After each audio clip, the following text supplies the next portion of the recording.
Thompson says there are other ways to get out of the Klan that are less costly. The easiest way of getting out of the Ku Klux Klan is don't pay your dues. That's a big secret.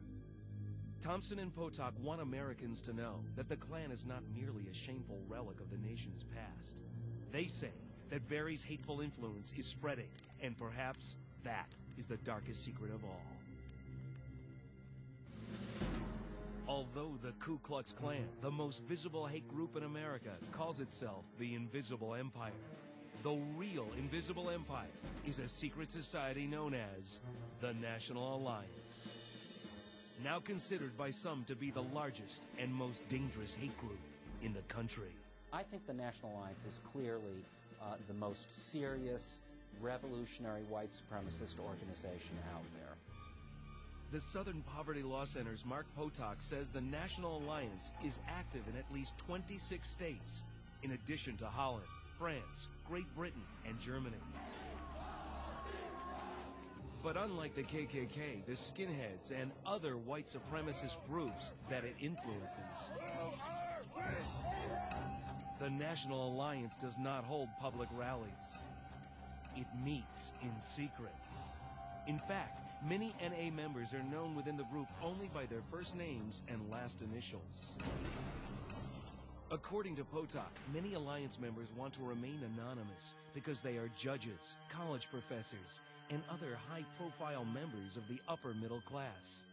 This is very often a group that's characterized by very bright people who are quite capable of doing real organizing. What is the National Alliance organizing? Potok says that's the darkest secret of all.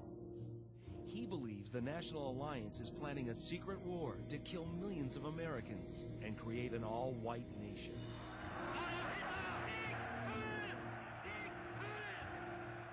This is an organization that essentially advocates the violent overthrow of the U.S. government and the murder of a great number of its citizens. The leader of the National Alliance is its founder, William Pierce, a former physics professor and American Nazi Party official. Pierce uses his weekly radio show to recruit new members and spread his message across the country. Whites who live in New York and have to deal with Puerto Ricans on a continuing basis call them cockroaches, cucarachas. Pierce has also been a frequent guest on a white supremacist public access TV show called Race and Reality. Eventually we want to be able to reach everyone, whether they want to hear our message or not, on a continuing basis. But Pierce is best known for his novel, The Turner Diaries, which he wrote under the pen name Andrew MacDonald. The Turner Diaries is described as a secret Bible for war against the government. Some suspect the book was used as a blueprint for the Oklahoma City bombing. In fact, a copy of it was found in bomber Timothy McVeigh's car at the time of his arrest.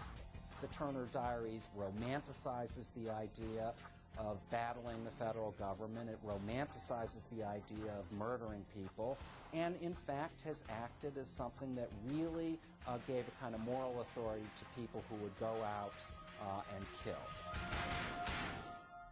We managed to track down William Pierce at his National Alliance headquarters outside Hillsborough, West Virginia.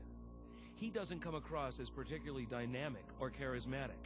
He appears to be mild-mannered, but obsessively controlling. Well, you can come up here, just turn your camera off. Okay, very good. Pierce allowed our cameras inside his top-secret warehouse, where he stores his huge arsenal of white supremacist propaganda. Just wait a second and I will check how things are going in here. He showed us hundreds of compact discs with pictures of Hitler, Nazi soldiers, and swastikas. Pierce also sells Nazi propaganda films and hundreds of white supremacist books, including, of course, his own. Then, Pierce agreed to answer our questions about the revolution he's planning. Remarkably, Pierce admitted that it could get bloody. We need to have a white America again. We need to bring about a separation. We need each people, not just white Americans, each people needs to be in control of its own destiny. And you cannot do that in a multicultural, cosmopolitan sort of society.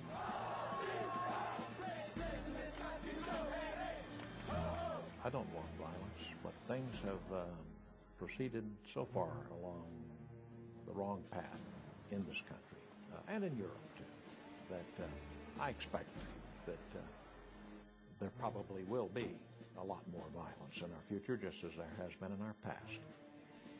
Pierce admits that his revolution could still be years away. So for now, he's focusing on recruiting new soldiers for his cause.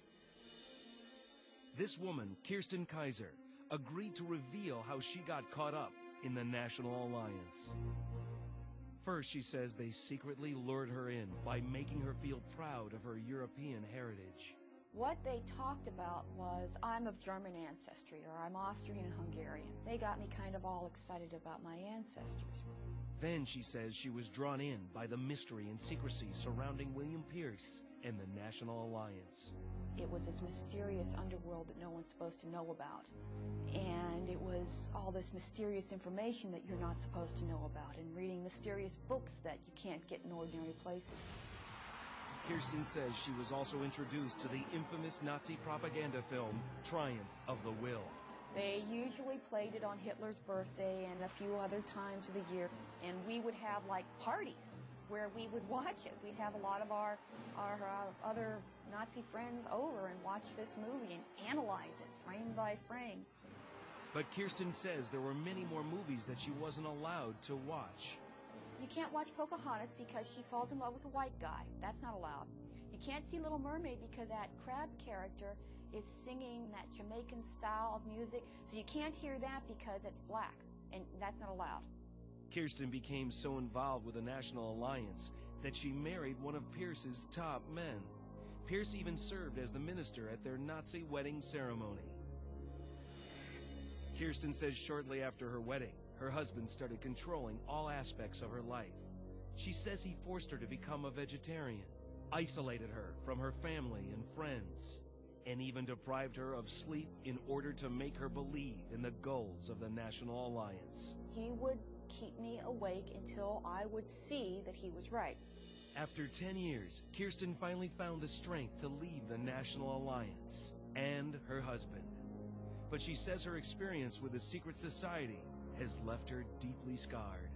They raped my soul, and unless you've ever been raped, you wouldn't really understand what that meant. But I feel that is what they did to me, that they put this stuff inside of me that I did not want inside of me, and then they told me that I was supposed to like it. We asked William Pierce about Kirsten, and he dismissed her as disturbed and denied all of her allegations. She's a sick woman, and I just don't see the need in debating her on the air. Kirsten has emerged from her nightmare with a new life and a new husband.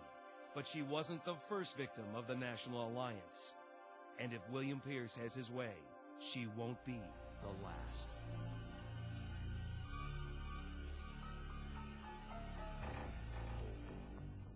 But not all secret societies have a political agenda.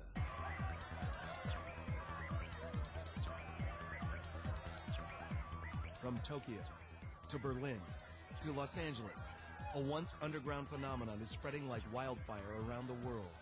It's a youth movement built on heart-pounding techno music. The type of music that is to a large degree very repetitive, completely electronic.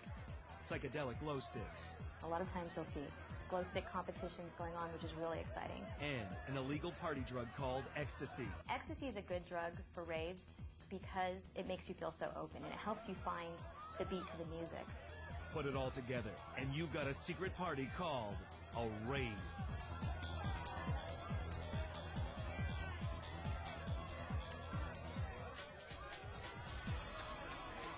Just about every culture through society from the beginning of time has had some sort of ritual of mind-altering experiences combined with dancing and singing and music, and this is just the technological, updated version of that concept. Some say these all-night dances are harmless teenage fun. They're secretive, they're safe, people could do what they want inside of them and get away with it for the most part.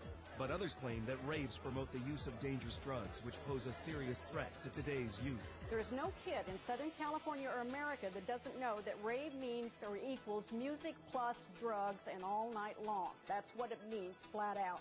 And anyone that tells you otherwise is deluding themselves.